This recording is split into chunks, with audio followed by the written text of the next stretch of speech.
നമുക്ക് വേണ്ട എന്താണ് ഇതിങ്ങോട്ട് പഠിക്കുക, പൈസ ഉണ്ടാക്കുക, അടുത്ത മാസം തൊട്ട് പ്രോഫിറ്റബിൾ ആവുക. എവിടെ? ഇതൊന്നും നടക്കത്തില്ല.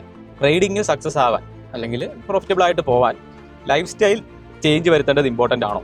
ഞാൻ എൻ്റെ ഒരു പെർസ്പെക്റ്റീവ് പറയാം. ഒന്ന് രണ്ട് ഫാക്ടർ, അതായത് ഒന്ന് രണ്ട് കാര്യങ്ങൾ കണക്ട് ചെയ്ത് ഞാൻ പറയാം. നമ്മുടെ മൈൻഡ് സെറ്റ് അല്ലെങ്കിൽ നമ്മുടെ ലൈഫ് സ്റ്റൈൽ, നമ്മൾ ജീവിക്കുന്നത് ഒരു പുവർ ലൈഫ് സ്റ്റൈലാണെന്ന് വിചാരിക്കുക. ഞാനത് പൈസ ബേസ് ചെയ്തല്ല കേട്ടോ പറയുന്നത്. അതായത് ഇപ്പോൾ അതെനിക്ക് എല്ലാവർക്കും പല ഫിനാൻഷ്യൽ സ്റ്റാറ്റസ് ആണ്. ഉള്ള കാശിന് അല്ലെങ്കിൽ നമ്മുടെ ഉള്ള സ്റ്റെബിലിറ്റി വെച്ചിട്ട് നല്ല രീതിയിൽ ജീവിക്കും. നമ്മൾ വെൽ ഡ്രസ്ഡ് ആയിട്ട് പോവുക, നല്ല ഫുഡ് കഴിക്കുക, പറ്റുമെങ്കിൽ വർക്കൗട്ട് ചെയ്യുക. ട്രേഡിങ്ങിൽ ഡിസിപ്ലിൻ ഉണ്ടാക്കണമെങ്കിൽ ഫസ്റ്റ് നിങ്ങളുടെ ലൈഫിലെ റുട്ടീനും ഡിസിപ്ലിനും ശരിയാക്കണം, അല്ലാതെ പറ്റില്ല.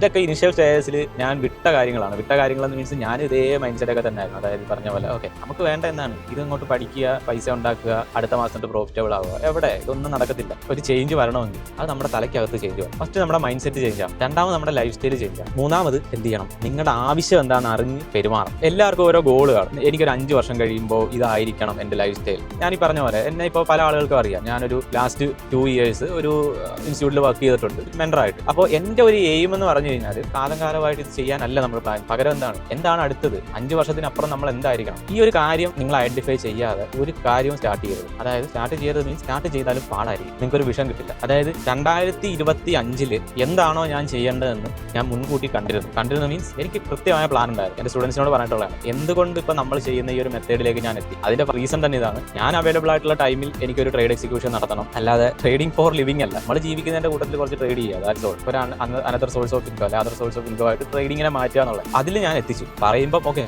അതിലെത്തിച്ചു, ബ്രോയ്ക്ക് സിമ്പിൾ ആണ്. അല്ല, ബ്രോയ്ക്ക് സിമ്പിൾ അല്ലായിരുന്നു. ബ്രോയുടെ ലൈഫ് സ്റ്റൈലും ഇങ്ങനെ ഒന്നും അല്ലായിരുന്നു. അപ്പോൾ ലൈഫ് സ്റ്റൈൽ ഇമ്പോർട്ടൻ്റ് ആണെന്ന് ചോദിച്ചാൽ dam sure life style important ആണ്. അല്ലെന്ന് ആരെങ്കിലും പറയുന്നുണ്ടെങ്കിൽ ഡോണ്ട് ഫോൾ ഫോർ ഇറ്റ്. പൈസ എങ്ങനെ മാനേജ് ചെയ്യണം എന്ന് പഠിക്കണമെങ്കിൽ ആദ്യം നമ്മുടെ ലൈഫ് സ്റ്റൈൽ എങ്ങനെ മാനേജ് ചെയ്യണമെന്ന് പഠിക്കണം. അല്ലെങ്കിൽ കയ്യിൽ കിട്ടുന്ന പൈസയും പോകും, ചിലപ്പോൾ പൈസ കിട്ടത്തുമില്ല, കിട്ടുന്ന പൈസ മെയിൻറ്റെയിൻ ചെയ്യാൻ പറ്റാതാവും. പിന്നെ ഈ പറയുന്ന പോലെ ഗ്രീഡിനെസ് വരും, ഫോമോ അടിക്കും. എസ്പെഷ്യലി നമ്മൾ ട്രേഡിങ്ങിലുള്ളവർക്ക് അറിയാം നമ്മൾ ഇമോഷൻസ് വളരെ ഇമ്പോർട്ടൻ്റ് ആണ്. ഇമോഷൻ കൺട്രോൾ ചെയ്യാൻ പറ്റുക, അതായത് ബി ലൈക്ക് എ മോങ്ക് എന്ന്